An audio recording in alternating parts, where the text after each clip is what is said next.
my name is Marley. Welcome to my channel. I hope you guys are doing well.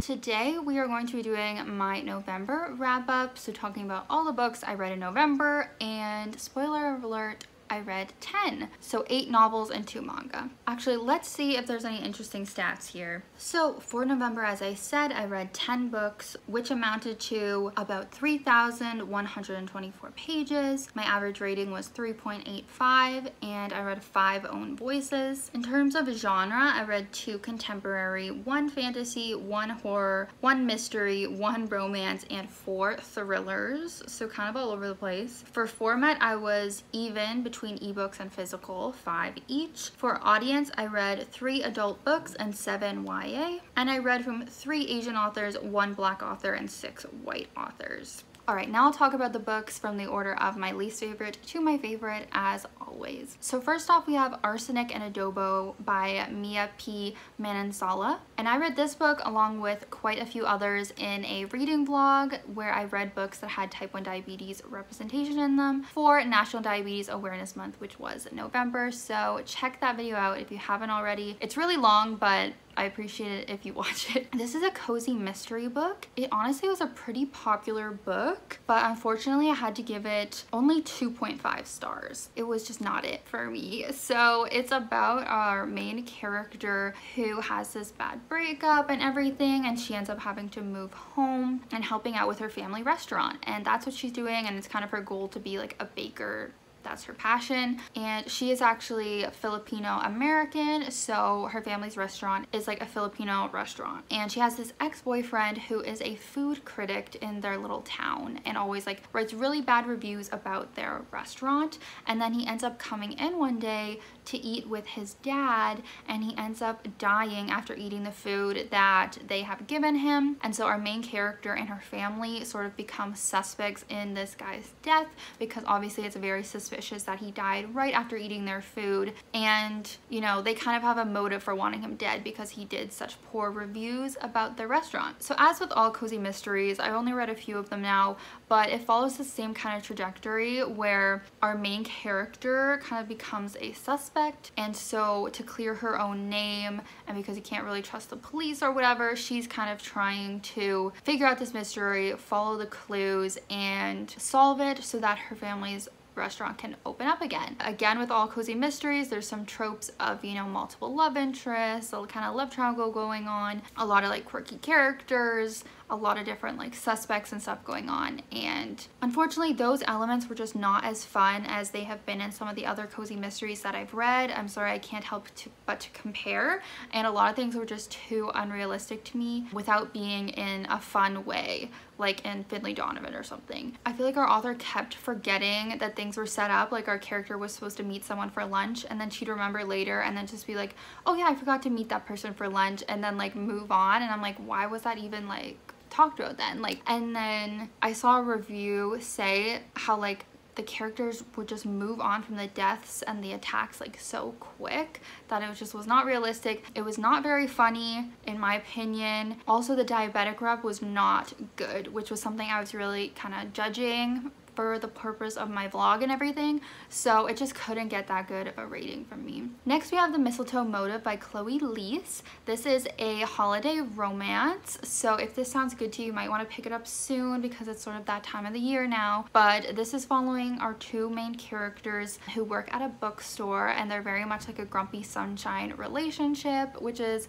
very appealing, at least it was to me. They're competing for the same position because they know one of them needs to get laid off by the end of the season because the company can just not afford to keep them both on at this little, you know, indie bookstore. So they are both trying to prove themselves and kind of have this competition between them, similar to The Hating Game. And they also have like an online pen pal relationship if you're into that trope, which I am not, unfortunately, so I didn't love that aspect where like they secretly are online friends and they don't realize it. But it does have some cool rep. Our main character is on the spectrum and also demisexual, I believe, and then our main hero, love interest, interest is type 1 diabetic as well, and that rep was actually really great. Unfortunately, it got a little too smutty at the end, and I'm not a huge fan of that, but I know so many people are, so I would highly recommend this for most people, but I ended up only giving it a 3.5 star rating, which is still pretty good. Yeah, this was pretty cute. The beginning was so great. It just kind of lost me towards the end. Next up, for the Buzzwordathon challenge, I read Kate in Waiting by Becky Albertalli because the challenge was to read a book with a word with ing in the title, so waiting. I've read most of Becky Albertalli's books. She of course wrote Simon versus the Homo Sapien Agenda and some other books in that series, and she writes obviously YA contemporary. I ended up also giving this a 3.5 star rating. I actually thought I was going to give it a lower rating once I started because it reads very young. Like, I know it's YA, I read YA sometimes, but it was just feeling so young and so like cringy to me at first. Just as an example, our main characters constantly say F-boy and F-girl. So it was a lot, probably like every page it said that. But it is about our main character, Kate, who is a teen in high school and she's really into theater, and so is the rest of her little friend group, especially her best friend, Anderson. And both of them constantly crush on the same people. And it's almost like just a part of their friendship is that they have fun crushing on the same people. Like if Kate starts to think someone's cute, but Anderson doesn't think so, then she stops liking them. Like it's this weird kind of like codependency thing that they have. And then when they both end up having a crush on this same boy at their school and in their same, you know, theater play, things become very tense for them when it seems to be not just one of their silly little crushes, but like a real deep crush that both of them have for this boy, and so it causes issues in their friendship. But you know what, by the end it actually was really cute. It was giving me just those heartwarming YA coming of age vibes. I did like how the friendship was such a big element of this story. I think that was really strong, and I actually did end up liking the romance in this one as well. It just was a little bit of an adjustment to read such a kind of immature kind of book again when I read so many adult books, but definitely a good rec for any, you know, teens out there, especially if you are into theater. That stuff was pretty fun as well. Also, if you are shy or have anxiety, as it dealt with that stuff too. Next up, we have another 3.5 rating, and that is for The Girls Are Never Gone by Sarah Glenn Marsh, and I also read this for that type 1 diabetes blog. So this is a YA thriller horror book about our main character who is very into investigating the paranormal. She actually starts this new podcast where she's going to investigate this case of a girl that died at this house, and there's been a lot of like creepy, haunting stories ever since this girl died about like 20 years ago. So she goes there for the summer, and a huge part of this book was the fact that she had type 1 diabetes, and once again it was really good rep. So I highly recommend if you are diabetic and want to see yourself represented, or you know someone who has it, you want to recommend this book to them. However, the writing was not the best. The writing definitely felt a little bit amateurish. It wasn't the best. So that was probably my biggest issue, and also just the fact that the ending was a little bit cheesy. But other than that, it was a pretty decent book. Our main character was likable. There was a cute sapphic romance if you like that. Also some friendship stuff. Also like spooky paranormal vibe stuff, which was fun, and action at the end. Like there were a lot of good elements, but I definitely would recommend this more for like a younger audience, just with the style of the writing and everything. And then I read a couple more volumes of my Death Note manga. If you guys have been following my channel for any length of time, you might know that I've been making my way through the Death Note manga. I'm a very huge fan of this anime, and I read volumes 8 and 9. So if you don't know what this is about, it is about a Death Note, which is a notebook that when you write someone's name in it, they will die, and they belong to Shinigamis, which are like death gods. So one of these Shinigamis drops his notebook into the human world, and this teenage boy named Light ends up finding it and starting to use it to kill bad guys, like criminals, and then it just escalates and becomes this whole thing where the police are trying to catch him and figure out who he is, but Light is super smart and is evading them. At this point, I'm in the second half of the series, and it's definitely not as good as the first half. I also think it might be a little bit different from the show because I'm not remembering as much from the anime, but that could just be that my memory is not as good of the second half, because the second half just is not as good for certain reasons. I cannot say because that would be a spoiler, but it's getting a little little bit convoluted. I feel like I'm not liking certain, you know, characters that are in here as much as I liked the ones in the first half. So I'm still giving both the volumes 4 stars because I just am such a sucker for this series and it's such an interesting concept. But yeah, one day soon I'll finish this. Just 5 or 4 more volumes to go. Next up, we have Blood Sugar by Sascha Rothchild. I gave this one 4 stars. This is a thriller, but more of a character study thriller. I definitely want to say that disclaimer, and I'm glad that I was told that before I hopped into it, or else, I don't know, I would have been more disappointed. But basically it's about this female serial killer. So she has killed a couple people throughout her life, but they're never like premeditated kind of killings. It's just kind of when the opportunity arises, she kind of takes advantage of it and kills people that, you know, are not the best. Like, some of them kind of deserve it. But it's really just a character study on her and why she is the way she is. And she's also a therapist, which is a really interesting aspect. But the main, I guess, catalyst of this story is that her husband dies, but she didn't kill him. But she is getting investigated for it. So she is trying to prove she didn't kill her husband and also prove that she didn't kill these other people that she actually did kill. So it's a really interesting concept. But it's not super like fast-paced mystery, like traditional kind of thrillers that I talk about or that are popular. So definitely like manage your expectations for that, but I still thought it was really good and a really cool concept, and I enjoyed, you know, taking a look into this character's mind. Also, there's really good type 1 diabetic rep, but it's not, you know, super involved, I guess, because our main character isn't diabetic. It's actually her husband. But there's some really good hard-hitting lines in this that I really appreciated as a diabetic. So would recommend this, and I feel like this cover is also stunning.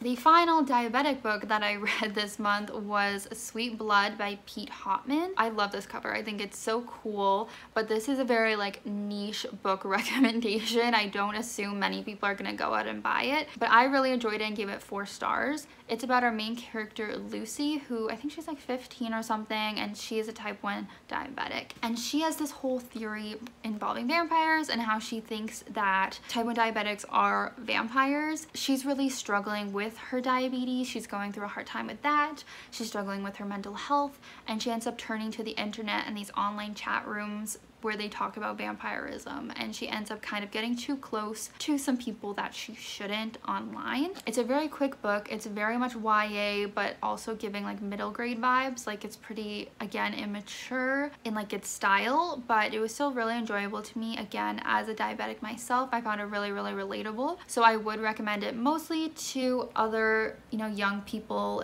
who have diabetes or want to understand more about it and like the day-to-day struggles that you have. It also has some other like YA elements and like coming of age elements and like lessons to be learned. I would have rated it higher, but unfortunately I feel like there was so much setups for some really interesting conversations, and a lot of them just didn't follow through. I mean, again, look how short it is. I just feel like there was some interesting stuff going on with Lucy's parents, and there was never like a wrap-up discussion at the end about it, and I think that could have been really useful, especially because this is for young audiences. So kind of having that closure could have been really good at the end to kind of sum up a lot of the key messages and lessons. But this book came out in 2003, so I don't know, kind of irrelevant now, but honestly, even for a really old book, I thought it was very good. I gave it 4 stars. I don't know if I said. Then I read an ARC this month, which was really exciting. Thank you to NetGalley and the publisher for providing me with it, but it was They're Watching You by Chelsea Ichaso, and I actually ended up giving this one 4.5 stars. I really, really liked it. So this is a YA thriller, and I would highly recommend it for anyone who enjoys reading books in that genre like I do. I think it was a really, really well done one when there's a lot of cringy YA thrillers out there.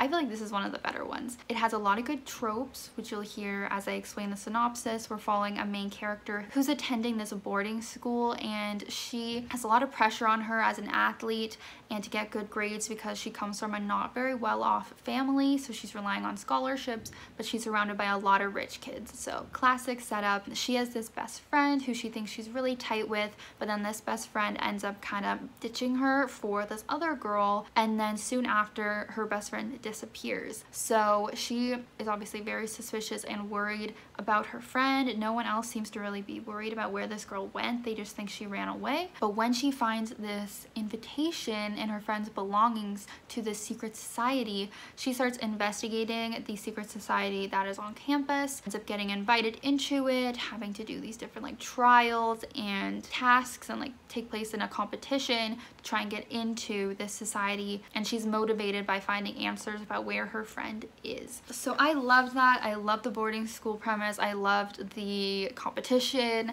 And a huge thing about this book is actually the love triangle. So I know a lot of people aren't fans of love triangles and aren't fans of like romance in their thrillers. This has a huge romance aspect, so if you don't like that, then yeah, don't pick this up. I'm personally someone who loves love triangles and likes romance in their YA thrillers, so that was perfect for me. It was very much an interesting thing to watch or to read, where she would have this, you know, nice moment with this one guy and then, you know, be like crushing on him, and then he would do something and she'd be like, oh, I don't know if I can trust him, and then she'd go to like the next guy and then they'd have a cute moment where she liked him and then she'd be like, oh, I don't know if I can trust him, and then she's like going back and forth between them, and you're like, who is her true love interest and who is like scamming her, like tricking her? So I just found that very entertaining. It was giving like almost like a Hunger Games vibe, like her and this other boy are in the competitions together and kind of like going against each other, but they don't want to go against each other. Katniss and Peeta, you know. I just had a really fun time with it. So when this comes out in January, I forget the exact date, maybe January 4th or something, check it out. And lastly, we have my favorite book of the month, my only 5-star read, and probably one of my favorite books of the year, and that is Bloodmarked by Tracy Deonn. This is the sequel to Legendborn, which came out a few years ago, and obviously I loved it. I gave it a perfect rating. I think I gave Legendborn like 4.5 because I just kind of struggled to grasp the world and some of the terminology. I didn't think it was like explained well enough, but this one I'm giving a full 5 stars because I feel like Tracy fixed a lot of those things, or because it was the second book I just kind of understood better, or I just was looking past it. I don't know, one of those. But I love this. This has like everything that you could want in a fantasy book. If you don't know the premise, we're following Bree, who is this 16-year-old girl who gets accepted into this college program early. So it takes place on this like college campus, which again, a school setting is always so fun. She goes there with her best friend, and her mom used to go to this school, and her mom has recently died, so she's dealing with a lot of grief. But she witnesses these people like kill demons, I think. Very City of Bones. I'll make the comparison, even though everyone else has. It definitely gives City of Bones Mortal Instrument vibes, but in the best way. So then she gets wrapped up in this secret society on campus, another secret society, and this group is rooted in Arthurian legends. So there's a lot of descendants of King Arthur and his different Knights of the Round Table. There's also people who are called Merlins, and there's a lot of magic and mystic and things going on here. So she ends up joining them and learning more about their world and how they protect the human world from these demons and how this war is approaching and all this kind of fantastical stuff. It also focuses, you know, on more serious topics like racism and generational trauma. It weaves those things in really, really well. Not to sound shallow, but one of my favorite parts of this series is the romance between these two, and their relationship is just so good. It really reminds me of Damon and Elena from the Vampire Diaries, as I've said before, and they're one of my favorite ships.